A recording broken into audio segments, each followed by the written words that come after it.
అందరికీ నమస్కారం. నేను మీ సుబ్రమణ్యన్ హోమ్ కుకింగ్ తెలుగుకి స్వాగతం. మనం లంచ్లోకి కొన్నిసార్లు చాలా ఈజీగా అయిపోయే రెసిపీస్ కోసం చూస్తూ ఉంటాము. ఈ రోజు నేను అలాంటి ఒక సింపుల్ రెసిపీనే చూపించబోతున్నాను.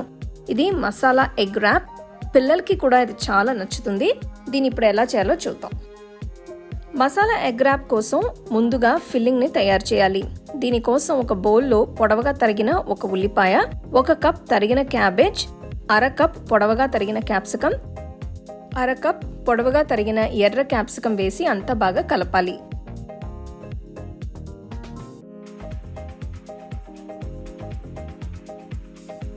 ఇందులో 1/2 టీ స్పూన్ ఉప్పు, కొద్దిగా మిరియాల పొడి వేయాలి. ఆ తర్వాత నేను 2 టేబుల్ స్పూన్ల మయోనైస్, 3 టీ స్పూన్ల హాట్ సాస్ని ఇందులో వేస్తున్నాను. మీ దగ్గర హాట్ సాస్ లేకపోతే మామూలు కారం కానీ చిల్లీ ఫ్లేక్స్ కానీ వేసుకోవచ్చు. ఇదంతా బాగా కలపాలి. మయోనైస్, హాట్ సాస్ అంతా ఈ వెజిటబుల్స్కి బాగా పట్టేట్టు చూసుకోవాలి. ఇప్పుడు ఈ ఫిల్లింగ్ తయారైనట్టే. దీన్ని పక్కన పెడుతున్నాను. ఇప్పుడు గుడ్డు మిశ్రమం కోసం ఒక చిన్న బౌల్లో 1 గుడ్డుని పగలగొట్టి వేస్తున్నాను.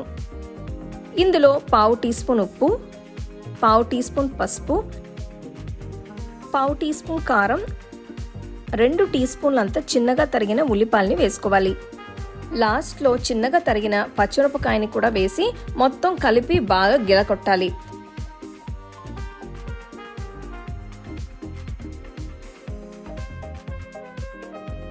ఇప్పుడు మసాలా ఎగ్ ర్యాప్ కోసం బేస్ తయారు చేసుకోవాలి.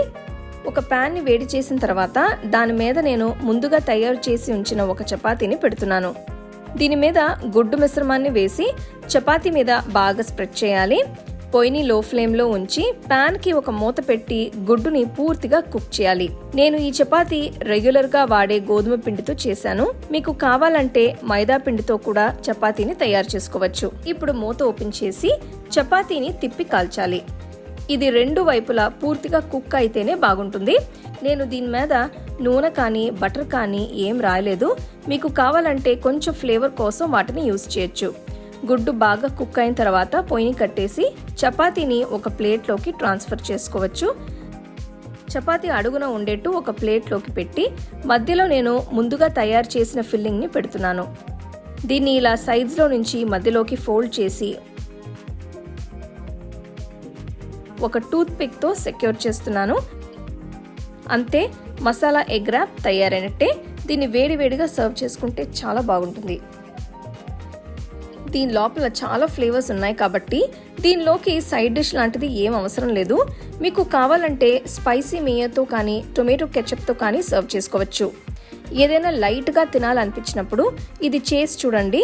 దీన్ని లంచ్లోకి మాత్రమే కాకుండా డిన్నర్లోకి కూడా సర్వ్ చేసుకోవచ్చు. తప్పకుండా ఈ రెసిపీని మీరు ట్రై చేసి ఎలా ఉందో నాకు చెప్పండి.